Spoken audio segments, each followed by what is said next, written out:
Good morning, guys, and welcome to episode 15 of the Digital Commando show. It is Tuesday Trends today, so we're going to be talking about marketing and specifically what works and doesn't work. So the 3 points for today are: what is your current focus and strategy? What's working for our guests today?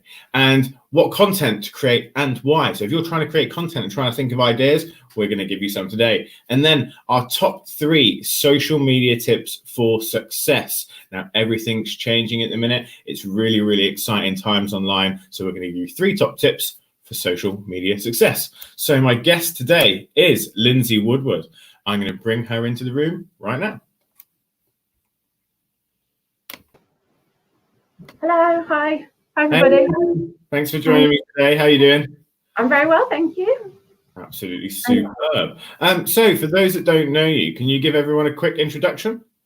Yes, so my name is Lindsay Woodward. I am a marketing consultant. I work for Lindsay Woodward Marketing, and I have 17 years experience in marketing, working for many years in-house. I've run many marketing departments, and more recently I've become a freelance consultant. I am a chartered marketer. I have a professional diploma in marketing, and more recently I'm a fellow of the Chartered Institute of Marketing. So I've been doing it for a long time, and I've got a lot of training and experience behind me. So hopefully I can give you some great tips today.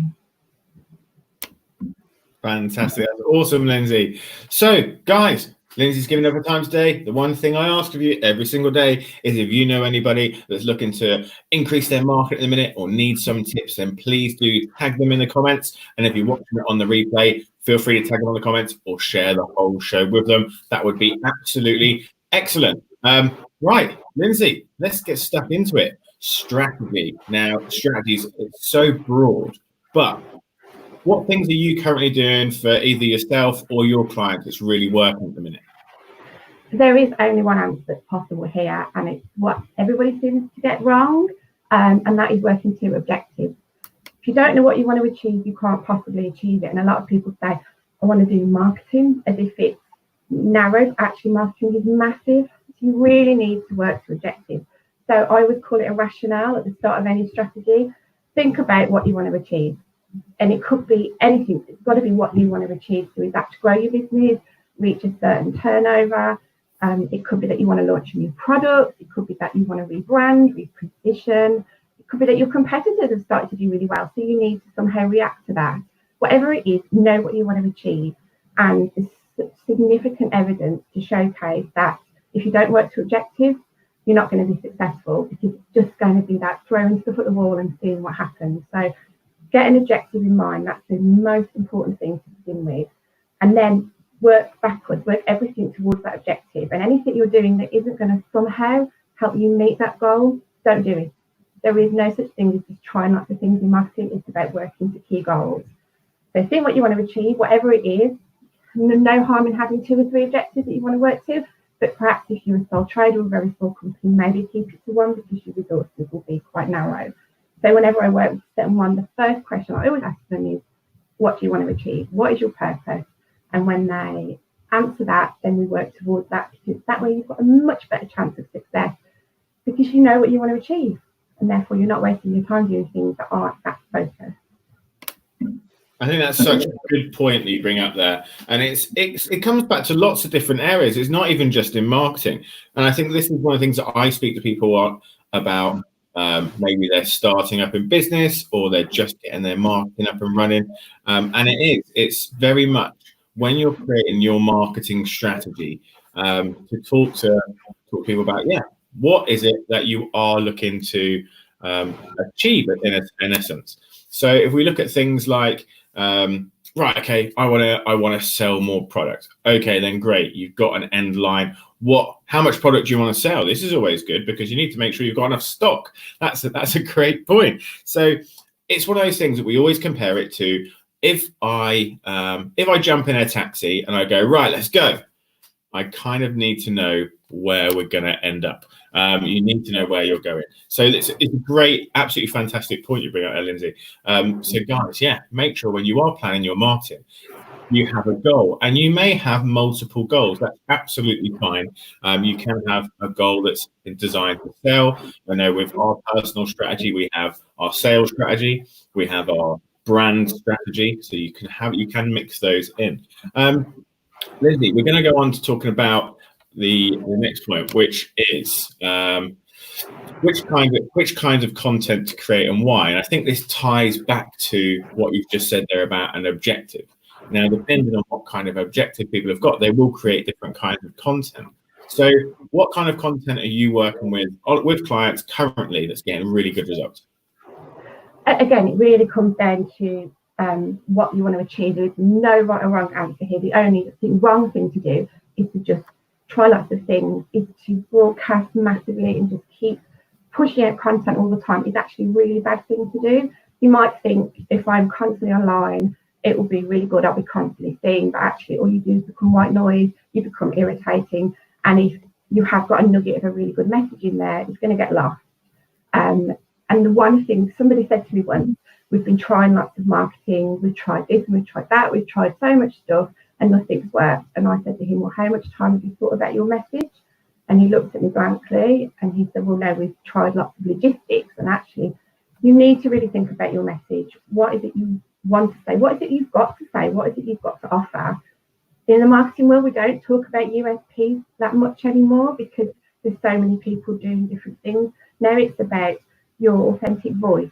What is it? What's your differentiation? What is it that makes you stand out? Because we all have a story to tell. There's all a reason why we're in business. And actually, the online world is making us very anonymous. So actually, think about your story, what you've got to offer, what your message is, what makes you different, and then tell that and have that at the core of all your content. So spend a bit of time doing your research, really know your customer base.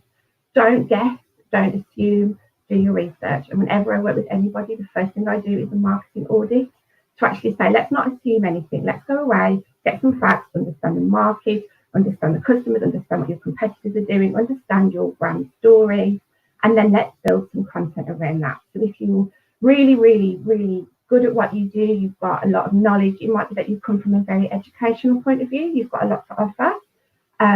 If you're launching a new product, you might want to do a lot of content around how important this product is, what the key factors of it are, but don't make any assumptions. Really work to your objectives and do your research first, and then build content that's going to work towards your goal. I love that. You brought fantastic points. And I think when you talk about the actual content itself, and I remember Lindsay have seen this a million times, the same as I have. There are agencies out there that will provide you with, I think it's software based. It must be software based. I don't even know what it is because we would never use it, which will post to your social media content every single hour, 2 hours, 30 minutes, 15 minutes. I have seen people use it, local companies to me actually, that will post out like every 15 minutes on Twitter, another message, another message, another message. And you see it, the same messages coming out consistently, and it just gets so blasé, you switch off to it. I actually start to delete people or block them because I get so pissed off with it. It's crap. It doesn't add any value. And I think this is one of the keys that we always come back to, especially with the agency Sigma that I run, which is the content needs to add value. Now, before any of my team write a piece of content, we kind of talk about what you just said, Lindsay, which is what is the goal, what's the objective of the content that we're going to send out. And then we sit back once the content is written and go, what value does that add to the audience or the user or the customer? And if it doesn't add any value and my team can't answer the question, I get them to delete it and start again. Because if you're not adding value, you're not building brand. And this is one of the things we go back to from a sales objective. Our ultimate goal for most businesses online is going to be to close that sale at the end and convert that business. Now, just because you're online, it doesn't mean that you can skip the sales process. An organic sales process when you're working in a shop is no different to the one that you're doing online. And the first thing we need to do is build a relationship with our customers. So before we're going to sell that to them, if someone walks into a high street shop, they're going to say, hey, good morning, nice to see you. Is there anything I can help you with? And once they've gone through that process, they're then going to talk about maybe the products and the advantage of the products, how they're made, the team that makes them, going back to what you said, Lindsay, about the story and what makes them unique to all the other sellers. It might be that Bob's been working for the company for 30 years and he's making this bespoke. He's got so much experience. Bob's got a nice family and the rest of it. And that's kind of the bit that ties you in. That's unique. That's their story. And actually, when I buy this piece of clothing or a chair or whatever it is, I can then, when my friends come around to my house, I'll tell the same story. I'll be like, oh, do you like my chair? Yeah. Bob made it. Bob's wicked. I'll tell you a bit about Bob. Everybody likes a bit of a story with things. So I would say, don't forget that just because we're online, our marketing is still going down the traditional sales funnel. And for people that can't sell currently due to coronavirus and things like that, use this opportunity to create content and deliver content that grows your brand and builds a relationship with your audience so that when you are ready to sell again, that relationship's already there. It's much easier to sell to someone that already knows who you are, might be a fan, rather than just going, what most people do, especially for the guys that know us in the academy, which we talk about this all the time with Facebook ads, is, hi, nice to meet you, buy my shit. It doesn't work, ever. Do you agree? Oh, absolutely, yeah. It's you need to be subtler. You need to think about what you stand for, what your story is, who you are, and really target it at your audience. The more you can demonstrate that you understand your audience, the more success you'll get. So we've done some testing, just stay on audience for a bit, or stay on content for a while. Now there's loads and loads of different kinds of content that people create. We've got things from blogs to video to like how-to videos. You've got testimonial videos. We've got millions of kinds of content, case studies, everything. Lindsay, have you got anything that you use for clients that work really, really well, or have you got a preference of which way you kind of go towards content? Again, I'm going to sound like a stuck record here, but it comes down to purpose. I've had a lot of clients come to me and they say, we want to do a video. We've heard that video is so important. We've heard that everyone's doing video. And I say, well, okay, but why? Why do you want to do video? Other than the fact that you think it might work for you as a tool, actually, if you start off with that hollow beginning, people see right through it. I'm a word nerd, I am. So I always like to read stuff over video. But the videos that really work for me are the ones that get to the point, the ones that have a real clear purpose, the ones that you want to stick to because you're learning. And the most important word I think that you said this morning, Stefan, is value. And that's really, really important. Everything's got to have value, because if you don't know why you're doing it, no one's going to know why they're watching it. And I can't stand videos that start off with, hello, you're here today, or welcome to my video, because you've already wasted 5 to 10 seconds of someone's time. So whatever you do, make sure you understand the point. So start off really with, I need to sell this new product. I need to, I want to promote my brand more. How is the best way for me to do that? And I know my audience, they're this age, they're this gender, they do this is how they spend their day. And these are the best tools for me then to target them with. Because if your audience aren't the typical people that are going to watch videos, why would you do a video? If you don't think they've got time to read blogs, or you have absolutely nothing to say in a blog, don't do it. Think about what is it you want to achieve and what is your skill set, and then get things across properly. So some people I know, they do fantastic blogs. They do really good blogs because they've got a lot to say. They're really experts in their field, and the blogs are really to the point and interesting. They get such great readership. Especially if you've got a different angle. There's a lot of content out at the minute. If you can find a different angle on something, and that means sometimes you have to be a bit more vulnerable. Don't feel you have to churn out the same things. Just strip yourself sometimes a bit there, we say, and put things out there that other people might not say, or other people are afraid to say. There's no harm in having an opinion. It's a really good thing because it gets your voice out there. And whatever way you're going to do it, make sure you feel confident. Again, there's nothing worse than doing a video and then you're standing there shaking because it puts people off. Think about your strengths, what you want to achieve, and ask yourself, why am I doing this? And if the answer is because everyone else is, or so-and-so told me to do it, then don't do it. Do it because this is the best way for me to convey that message that I need to get out there. Absolutely. I think you're spot on there with everybody learns in a different way. And so when we're talking about learning, that's very simple to how we consume content. Like when we're at school, would have been talked about, the people have talked about, again, it's not my area of expertise, but the different ways in which we learn. And I can't remember what they're called. Lindsay, you might know, which is some people learn by watching, some people learn by writing, listening. It's all to do with your senses, and different people take it in a different way, which means when you are purposing content or repurposing content, which is what I love, then you need to be thinking about these different people. Now, you could have your audience can be broad, or it can be it could be very specific. But within those, you are going to have people that consume content in different ways. So I like how we've obviously spoken a bit about video there. Now, I personally love video. Like Lindsay said, she's a word nerd. So most of my content would be like, wouldn't even, like Lindsay just wouldn't pay any attention. So because we don't do too much written word. And that's that's part of my ethos as well. And it's part of our brand that we don't do it. And unfortunately, for those that like to read words, you're not going to really engage with our brand so much, which is a shame. If we had more time, then maybe we would. But we kind of really do the opposite to lots of marketing agencies. And Lindsay probably won't agree with me on this, which is absolutely fine because we've all got our own individual strategy to do for clients. Now, we do not write blogs. We hate it. I can't stand it. From all the analytics that we've personally looked at on client websites and stuff before we start working with them, they spend so much time, or either them or they're paying an agency or their team themselves are writing these big long blogs, and it's taking up a significant amount of time, which time costs money naturally. Now, when we look at their analytics and see that 16 people in the last month have actually read the blog and none of them went onto another page after that on the website, we can probably see that there was no return on investment from those blogs themselves. So that, to be fair, is if they're not very well written blogs. I think if you've got something that really adds value, that can be very, very different. And if you're a very good writer, that can be different.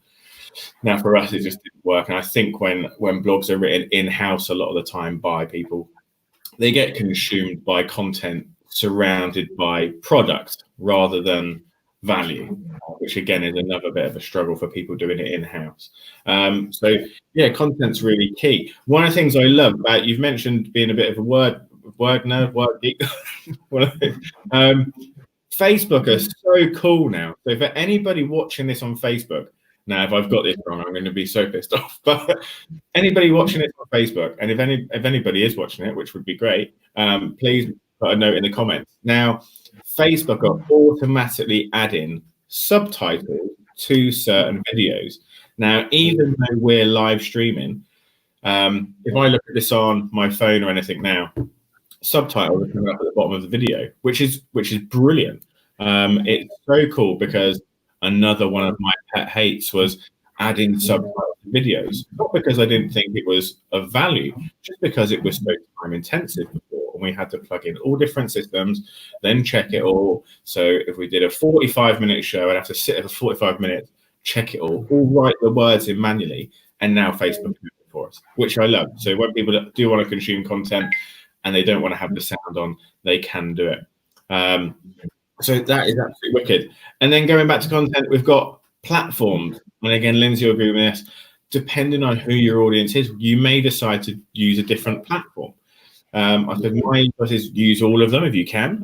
But if you have got time and financial restraints on your business, then maybe you're just going to pick the ones that work best for you. So Lindsay, you're very comfortable with all the platforms. Do you want to give people just a quick rundown of like which platform work for what kind of businesses or niches and stuff like that, or what from your experience? But again, I would never advise anyone to use all the platforms unless you are literally doing all things to all men, which again is a really bad idea, because if you don't stand for something, then it's really hard for people to get to know you. So and the platforms are all used by different people, and I'm including things like TikTok and Snapchat in here, which have a very, very different audience to Facebook. So really, really think about your audience and think about why you're on social media as well. And what you said earlier was really interesting about the blogs, Stefan, because I bet you anything these blogs that haven't worked because they weren't really thought about in the first place. It's this idea, we need to have a blog because everyone's got a blog. So we need to be on social media, and I've had a lot of people tell me, I've got to be on Facebook. And I'm like, well, why? Well, everybody is. So told me you have to be. Well, if your audience isn't on there, or it's not the right platform for you, think about who you're targeting and how they interact with the platform as well, because different people interact in different ways, and you really need to know your customers. So Twitter is quite a good one for lots of different people, different genders as well, different age groups. But again, think about it differently. Some of my clients will use Twitter not to sell through, but to interact with other important affiliate companies, which is really, really important. It's about getting, rather than it being a selling tool, we use it to be that brand support. We use it to get testimonials, to interact with people. A lot of media agencies, publications, we use it to try and get word out there, to actually piggyback on the back of other people. So it's actually totally different strategies than just broadcasting out your messages. I wouldn't use Facebook for that purpose. Facebook, I'd use more. Facebook ads are incredible and actually really are becoming more powerful for the B2B market. But again, don't just do lots and lots of Facebook ads. Really think about your strategy and actually targeting within Facebook. They're doing such great work at the minute. So if you're going to commit to doing Facebook ads, don't just do it for 3 weeks and give up. Commit in the long haul. You can do it at a very reasonable budget. But give it a thought. Make sure you're doing it for the right purpose, and make sure that you know your audience is going to see it. Instagram is a very interesting one because it's image led. So really think about the images. Don't just post anything. And actually, some brands are using it very cleverly, and especially by putting more everyday images, but their brand colours in there. They're using it in lots of different ways. But if you haven't got images, I don't use Instagram for my business because I'm more word related. I have a service, I don't have products, I don't have anything to show. So I thought, why would I? It's going to be contrived then. It's going to be this forced thing that doesn't fit naturally. When I sat and did my marketing strategy and thought about my brand, Instagram didn't fit naturally in there, nor do I think my clients would interact with me anyway on Instagram. And then TikTok, obviously, it's a younger audience, potentially. If you're selling to older professionals, then TikTok they're not going to engage in it. You're not going to be able to use it in the right way. So really, really think about who your audience is, what messages you've got out there, what you want to get through it, and don't think about what is my social media strategy. Think about what is my marketing strategy and how can I use social media as part of that, because actually the more holistic you think about your marketing, the more broad your content is and the way that you're targeting your customers, the more success you'll have. Yeah, great points, Lindsay. I think it depends.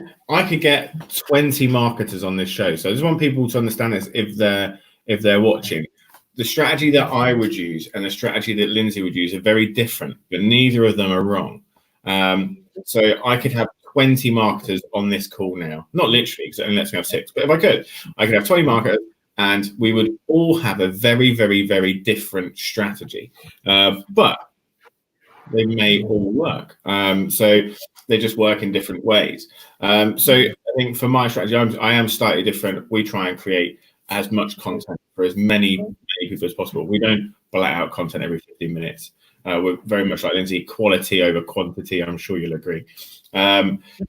But I say to people, if you're looking at playing the long game, and brand is a long game, sales is a short game. If you want to sell, anybody can sell. If you're good at selling online and you've got a good strategy, you can sell stuff in a week. It doesn't take long. If you want to build brand and sell for the long term, it's a bit different. Now, if you're selling fidget spinners, you kind of in and you're out, game over. It was a good fad. It was a trend. It's fine. If you're looking at building brand in the long term, then I would say potentially look at things like TikTok. So my brand itself. So we've got Sigma in the academy now. No, but there's probably not many people that are on TikTok looking at the bigger scale that are going to buy either digital marketing or become a freelancer in Facebook advertising. But in 5 years, some of those 18 to 20-year-olds that are on TikTok may be thinking, you know what, I wouldn't actually mind becoming a freelance digital marketer.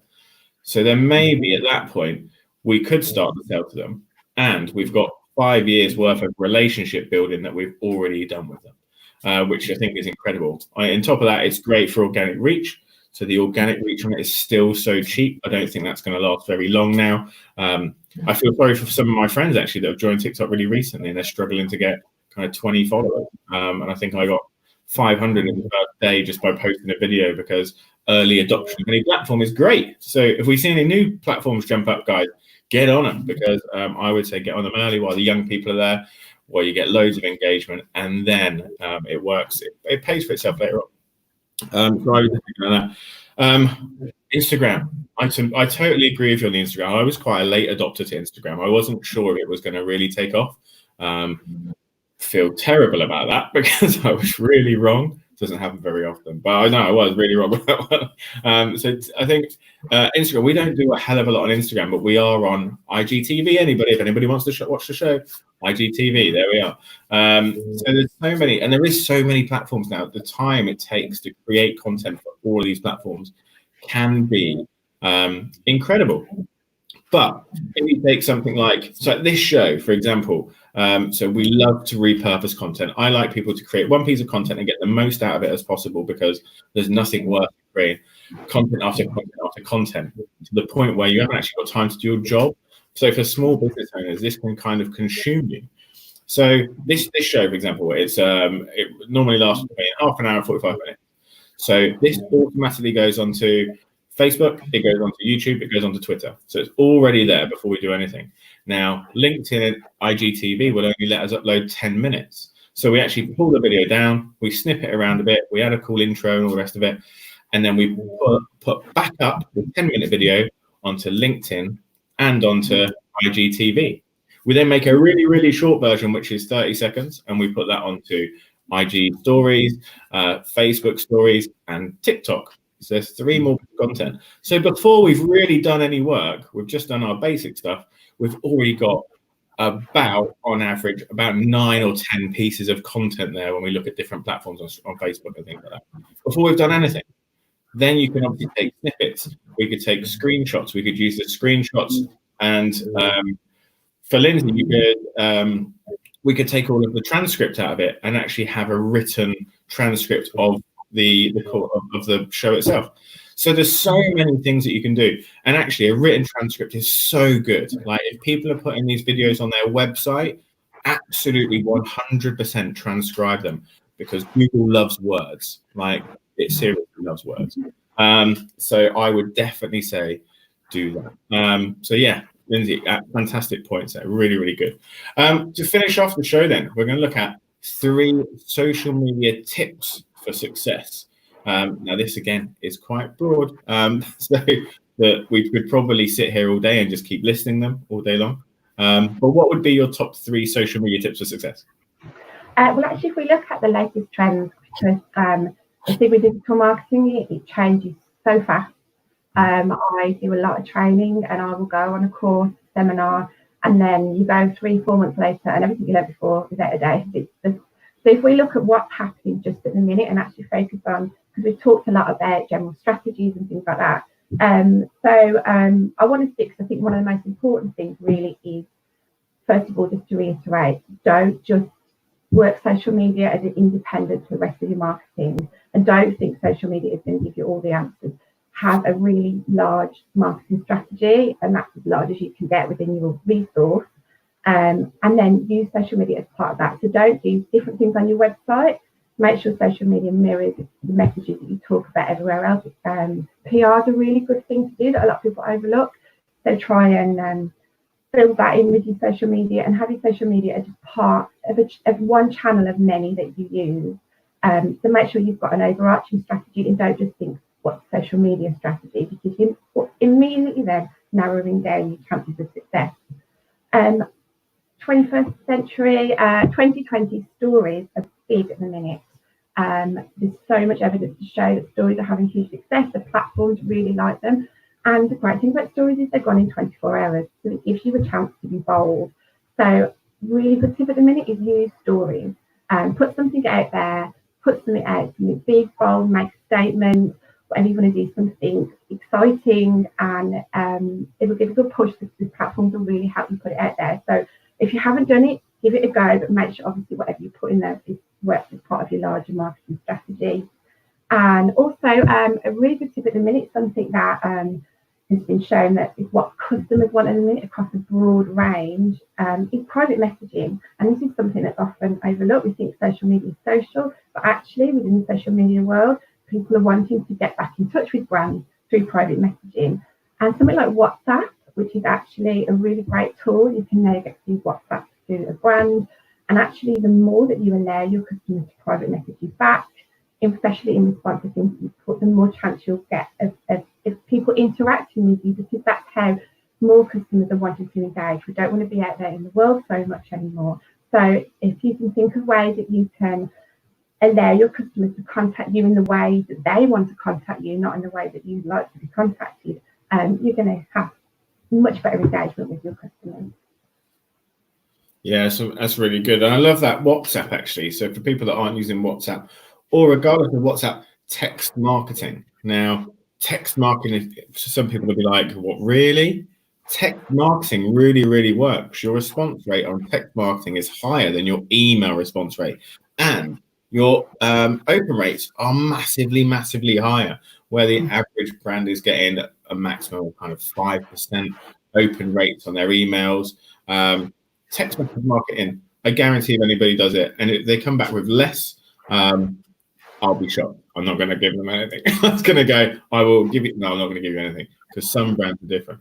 But with most brands, generically speaking, you're going to get much better response rates when you're doing it on there. Okay, 3 tips from me. I'm going to throw some into the hat as well. Number 1, Lindsay's going to love this. Get onto TikTok and LinkedIn. They are still the 2 biggest platforms for organic reach. If you're struggling with your marketing budgets right now, get onto those platforms. If you're looking at being around for a long time, use TikTok. If you're not, well, maybe then don't. But you need to be on LinkedIn. LinkedIn is still giving you the highest organic reach. Okay, so people that are struggling with budgets, get on LinkedIn right now. Next thing, do this, live videos. Live videos are absolutely brilliant. They get instant reactions. They send it out to people instantly. They've got notifications. It's really, really cool. And it's really, really fun. So do some live videos. Now, I've been telling people to do this, and people were saying, well, Stefan, you don't do that much live video. So I'm practicing what I preach with this exact show. And then because it worked so well, we got over 30,000 views in the first week. So what you do if it works for you, and I always say the same thing to everyone, double down on it. This is why we now do 2 shows a day. So get on and start doing some live video, guys. Don't be afraid to jump in front of the camera. And it goes back to what Lindsay said earlier on. When you're building brand, when you're putting across your own personality, people like that. And if people are scared, if you're worried that people won't like you, for every 1 person doesn't like you, there'll be 9 that do. So don't worry about it and stop caring about what people think, because they don't pay your bills. And that was my tip number 2. Tip number 3. Everybody knows what it is. It's so obvious. Do some Facebook advertising. It's never been so bloody cheap. It is ridiculously cheap right now, but it won't be cheap forever. So Facebook advertising is really cheap right now. We're getting our cost per lead is reduced by about 400%. We're getting it by like 50p a lead at the minute instead of £8, which is incredible. Our cost per engagement is 0.003p. So for anybody that runs Facebook ad campaigns, check out your own cost per engagement, and you'll notice that ours is probably quite low, which is amazing. That has reduced over the last few months. Now, this won't be around forever. Now, Facebook are putting lots and lots of money into businesses to help them because of the coronavirus. So if your business has been affected, you can apply for Facebook ads budget, and they will give you some money, or not will, you can apply, they might. They've only rolled this out in a few states in America so far, but they will be coming to the UK. Now, if you're going to be competing in the UK in Facebook ads, you don't want to be competing against people that are using free money, okay? So do it now while there isn't that competition, because in maybe 6 months' time, there might be another 20 million worth of ad spend that you're competing with, which is not worth it. So it's going to get more expensive. So now is a great time to do it. And don't start thinking that people aren't spending money. People are spending money. Like, this is, no one's kind of sat there saving money in their house and going to the bank and withdrawing it and putting it under the bed. People are still buying stuff online. Amazon have got record sales at the minute. So Absolutely. Facebook advertising, make it happen. Which brings me on to a question that we actually had. Well, actually, Liam, we'll come back to your question in a second. We'll go to Sarah's question first. So I'll send this over to you, Lindsay. How has customer interaction changed since lockdown, and how did that affect your content creation? Well, it's a very broad question because obviously customers, who are your customers? For some people, I know very little has changed, depending on what industries they're in. Other people, the whole world has turned upside down. So if you think about who your customer is, as I said before, if you're going to think about how things have changed. But if we take it really broadly, I think the most important thing is that everything more and more has come online. Obviously, we can't get out, we can't do things. So everyone's looking to the digital world. And especially for me, I've noticed a lot of people feeling uncertain about things. So more people looking for advice, guidance, and that could be across the board on different things. So especially for me, working with people, it's that the more educational content you can put out at the moment, the more that you can share things. That seems to be better. That seems to be what people are looking for at the minute. And at the minute, I think a lot of people are getting sick of people shouting about the coronavirus and we're really sorry. And you get so many emails from the CEO of this company or that company telling you all the wonderful things they're doing. We're actually valued, really, really important things. Don't tell people how sorry you feel for them or how awful it is and what a great job you're doing, because that doesn't offer any value to anybody. Really think about value and make sure that that's how the best content at the minute are the ones that are giving people value. And it really is the minute you can answer people's questions, give them guidance. For me on marketing, a lot of people don't invest in marketing when things go tough. It's always the first to go. I've worked in many marketing departments where times get tough. That's the one thing they want to get rid of, which is crazy because you have to keep marketing or you're going to get left drastically behind. But people can't invest in it if you don't have cash flow. What can you do? So at the minute, I'm giving people a lot of guidance on how to do their own marketing, which is exactly what Stefan's doing.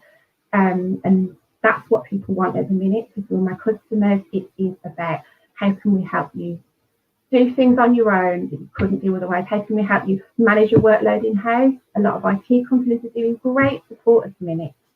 So really think about what your customers want, how their world has changed, and then how you can help them. Because even if you can't sell to them in a minute, if you support them, they'll remember you when it is the time for them to buy again. Absolutely, 100% right. So for Sarah, there has been lots of changes in customers and how they're acting online.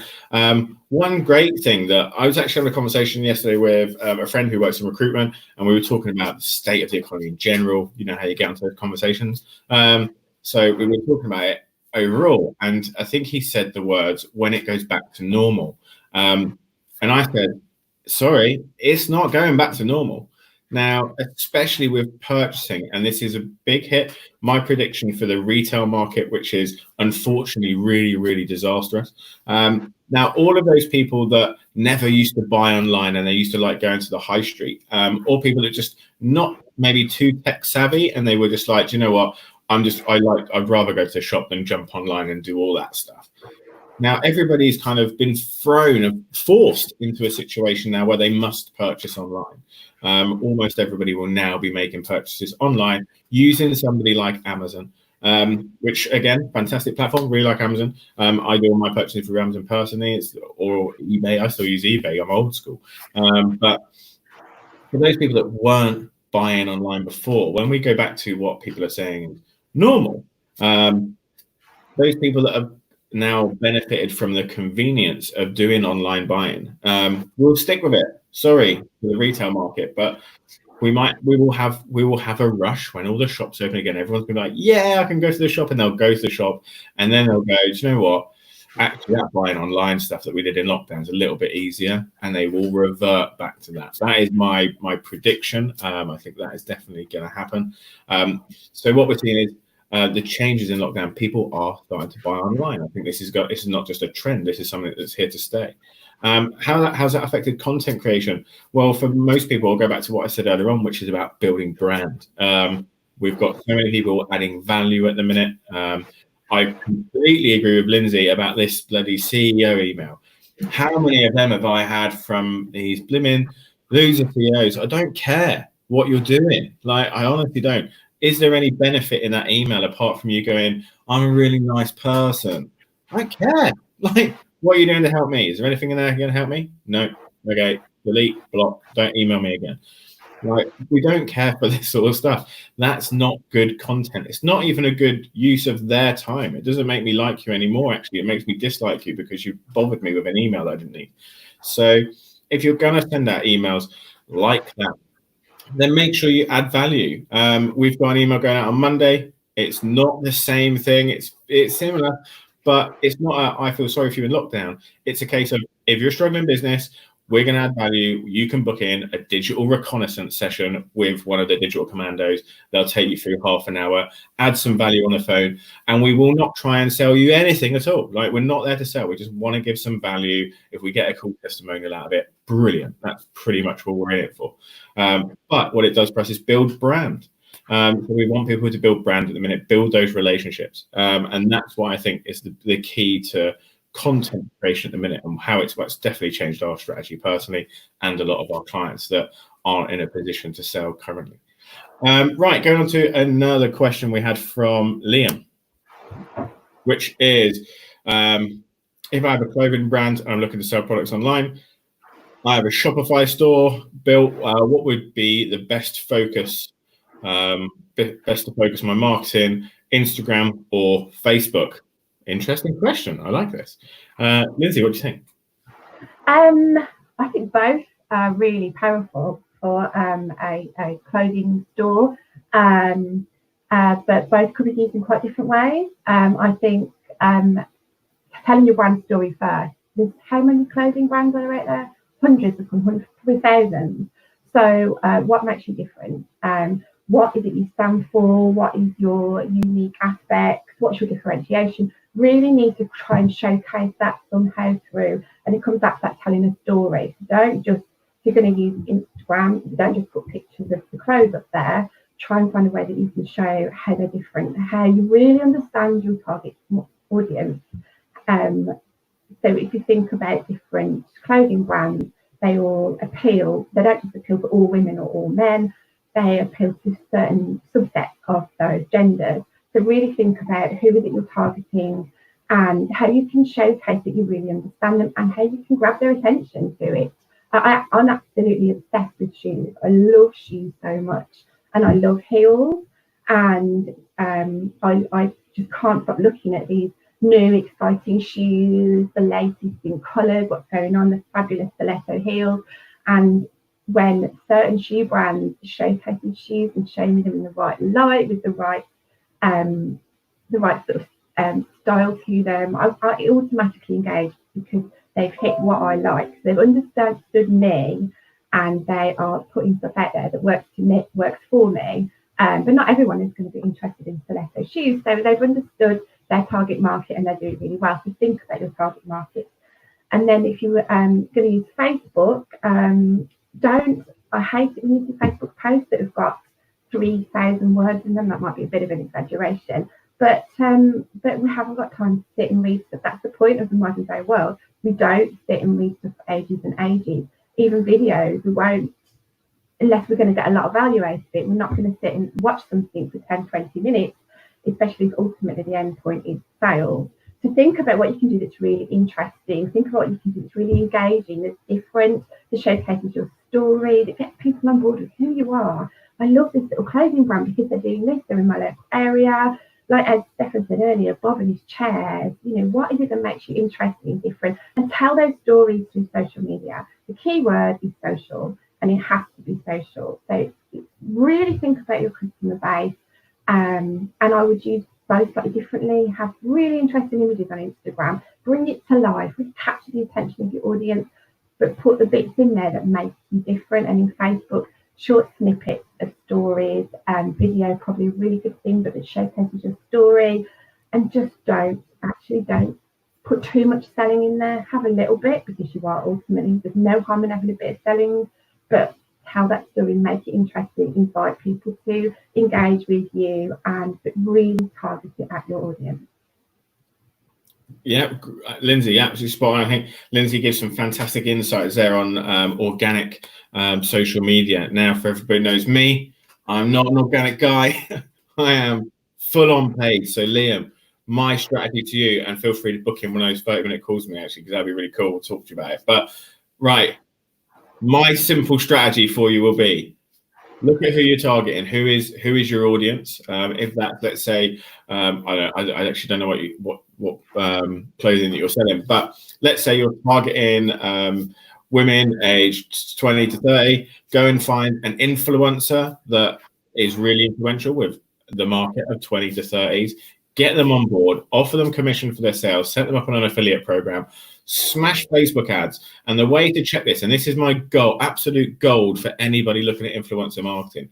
When you go into Facebook ads campaigns and look at interests, put in the name of the influencer. And if they come up, use the influencer. If they don't come up, they're not an influencer that you want to use. You might get some sales, but it's not going to be great. So make sure you're using a high profile influencer that's actually got their name on the Facebook ad strategy platform.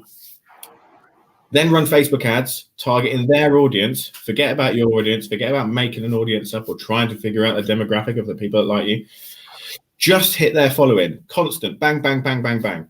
It's like what the problem with influencer marketing everybody gets wrong is they pay for the influencer to make a post every day or every week or every month. To get a good influencer, kind of rough costs that we pay influencers, we'll pay about £3,000 a month. And what we get back for that is one post per week of the influencer using your products or again, if you're in your clothing, that kind of thing. That's kind of what you're looking for. But you're not restricted on anything you do outside of that. So then you can just use those images and hit their audience all day, every day, market to those people that like that influencer. I literally did this for a brand last year, coming into the beginning of this year. We took their sales from 6K a month to 90K a month just by using an influencer in that exact strategy. So that would be my big one for anybody in clothing or selling any physical product. That would be my big advice. And it really, really bloody works.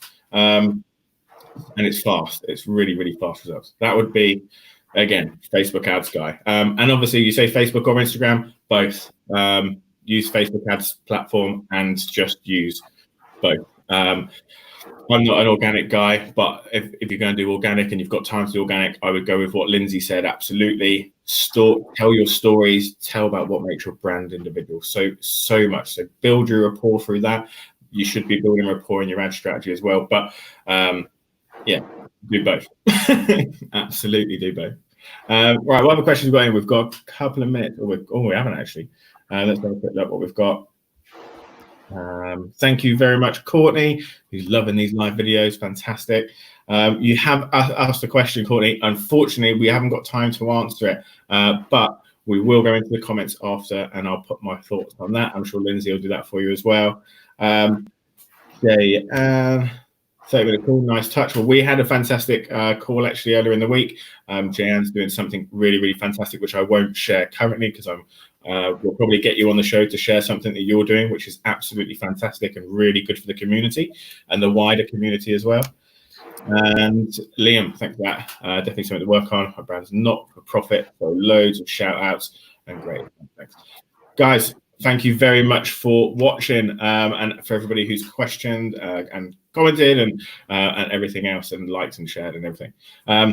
Like I said, all we are is if you feel that there was benefit in here, then please tag somebody in the comments or share it with them so they can get the benefit from it as well. Lindsay, thank you so much for joining me. Just to give a quick recap to everybody who's watching, can you just quickly remind people of what you do and how they can get in touch with you if they need to? Yes, so my name is Liz Woodward. I'm a marketing consultant and I've been marketing for quite a long time now, so I can help you out in all different areas of your marketing strategy, planning and executing it. And if you want to go to my website, you can find out more about me. It's l-w-marketing.com.